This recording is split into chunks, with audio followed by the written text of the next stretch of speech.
नमस्कार भाइयों, कैसे हैं आप सब। आशा करता हूँ अच्छे होंगे। पिछली वीडियो में हमने जाना था भाइयों काल भगवान से कबीर साहब का वार्तालाप। आज हम जानेंगे काल द्वारा जो है कबीर परमेश्वर से 3 युगों में कम जीव ले जाना, जो कि जीने की राह पुस्तक संत रामपाल जी लिखित पुस्तक से है भाइयों, क्योंकि उसमें शास्त्रों का निचोड़ पुस्तक है। बहुत ही अच्छी पुस्तक है। तो आइए जानते हैं काल भगवान द्वारा जो है कबीर साहब से 3 युगों में कम जीव ले जाने का वचन लेना।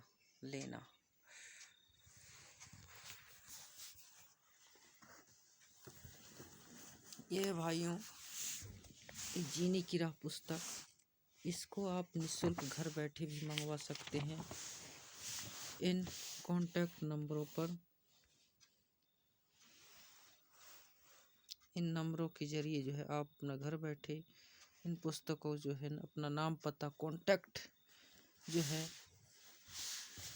करके जो है अपना नाम पता एड्रेस और पुस्तक का नाम जो है लिखकर जो है इन नंबरों पर निःशुल्क घर बैठे पा सकते हैं इस पुस्तक को। और यदि आप संत रामपाल जी महाराज जी का सत्संग देखना चाहते हैं तो इन टीवी चैनलों में संत रामपाल जी महाराज जी का सत्संग देख सकते हैं। तो आइए चलते हैं वीडियो को ज़्यादा लंबा ना करते हुए। काल भगवान द्वारा कबीर परमेश्वर से 3 युग में कम ले जाने का वचन लेना। ये चलते हैं 181 पृष्ठ पर। ये भाइयों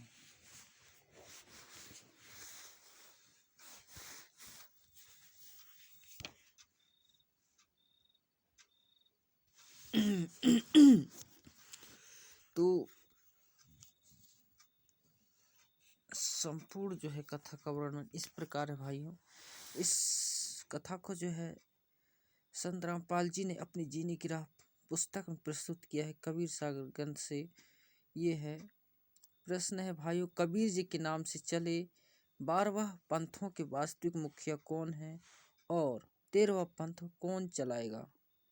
इसका उत्तर ऐसा है भाइयों, जैसा कि कबीर सागर के संशोधनकर्ता स्वामी युगलानंद बिहारी जी ने दुख व्यक्त किया है कि समय समय पर कबीर जी के ग्रंथों से छेड़छाड़ करके उनकी बुरी दशा कर रखी है। उदाहरण, परमेश्वर कबीर जी का जोगजीत के रूप में काल ब्रह्म के साथ विवाद हुआ था। वह सूक्ष्म वेद पृष्ठ 117 से 122 तक तथा अनुराग सागर 60 से 67 तक है।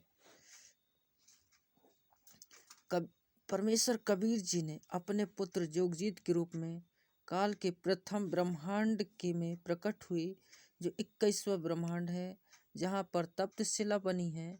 काल ब्रह्म ने जोगजीत के साथ झगड़ा किया, फिर विवश होकर चरण पकड़कर क्षमा याचना की तथा प्रतिज्ञा करवाकर कुछ सुविधा मांगी। अब है भाइयों पहला, 3 युगों में माने सतयुग त्रेता द्वापर युग में थोड़े जीव पार करना। दूसरा, जोर जबरदस्ती करके जीव मेरे लोक से ना ले जाना। तीसरा, आप अपना ज्ञान समझाना, जो आपके ज्ञान को माने वह आपका और जो मेरे ज्ञान को माने वह मेरा। चौथा वचन है भाइयों, कलयुग में पहले मेरे दूत प्रकट होने चाहिए, पीछे आपका दूत जाए। पांचवा, त्रेता युग में समुद्र पर पुल बनवाना, उस समय मेरा पुत्र विष्णु रामचंद्र रूप में लंका के राजा रावण से युद्ध करेगा, समुद्र रास्ता नहीं देगा। छठवा है, द्वापर युग में बुद्ध शरीर त्याग कर जाऊंगा। राजा इंद्रदमन मेरे नाम से समुद्र बाधा करेगा, आप उस मंदिर की सुरक्षा करना। परमेश्वर ने सर्व मांगे स्वीकार कर ली, यानी कबीर जी ने सर्व मांगे स्वीकार कर ली और वचनबद्ध हो गए। तब काल ब्रह्म हंसा और कहा कि हे जोगजीत, आप जाओ संसार में, जिस समय कलयुग आएगा उस समय मैं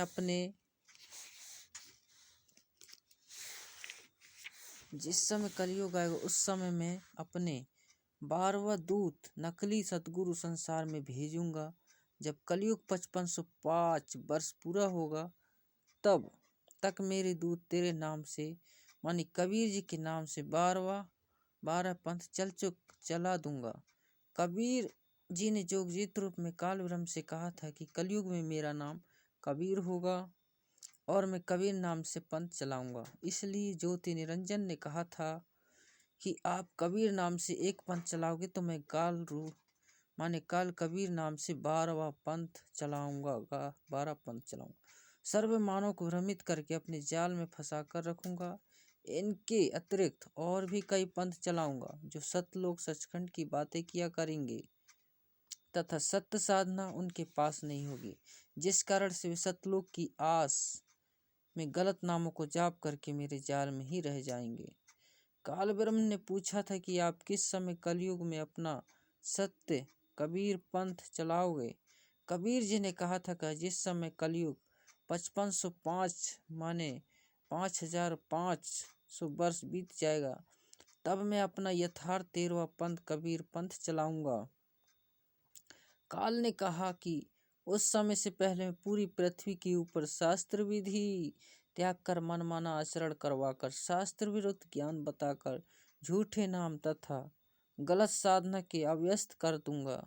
जब तेरहवां अंश आकर सत कबीर पंथ चलाएगा उसकी बात पर कोई विश्वास नहीं करेगा, उल्टे उसके साथ झगड़ा करेंगे। कबीर जी को पता था कि जब कलयुग के 5505 वर्ष पूरे होंगे सन 1997 में, तब शिक्षा की क्रांति लाई जाएगी, सर्व मानव अक्षर ज्ञान युक्त किया जाएगा। उस समय मेरा दास सर्व धार्मिक ग्रंथों को ठीक से समझकर मानव समाज के रूबरू करेगा। सर्व प्रमाणों को देखकर शिक्षित मानव सत्य से परिचित होकर तुरंत मेरे 13वें पंथ में दीक्षा लेगा और पूरा विश्व मेरे द्वारा बताई भक्ति विधि तथा तत्व ज्ञान को हृदय से स्वीकार करके भक्ति करेगा। उस समय पुनः सतयुग जैसा वातावरण होगा।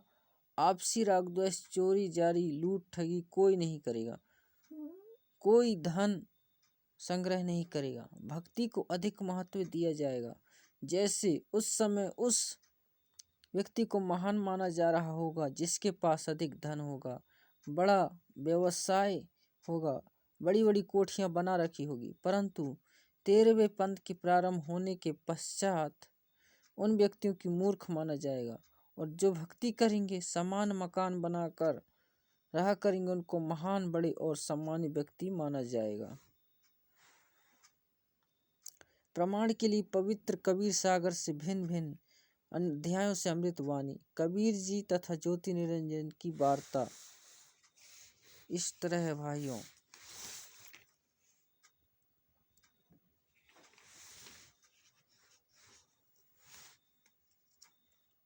ठीक है भाइयों, अगले वीडियो में जानेंगे प्रमाण के लिए पवित्र कबीर सागर से भिन्न भिन्न अध्यायों से अमृत वाणी, कबीर जी तथा ज्योति निरंजन की वार्ता। ठीक है भाइयों, अगर वीडियो अच्छा लगे तो वीडियो को लाइक शेयर कमेंट जरूर बताना वीडियो कैसा लगे। ठीक है भाइयों, तब तक के लिए नमस्कार।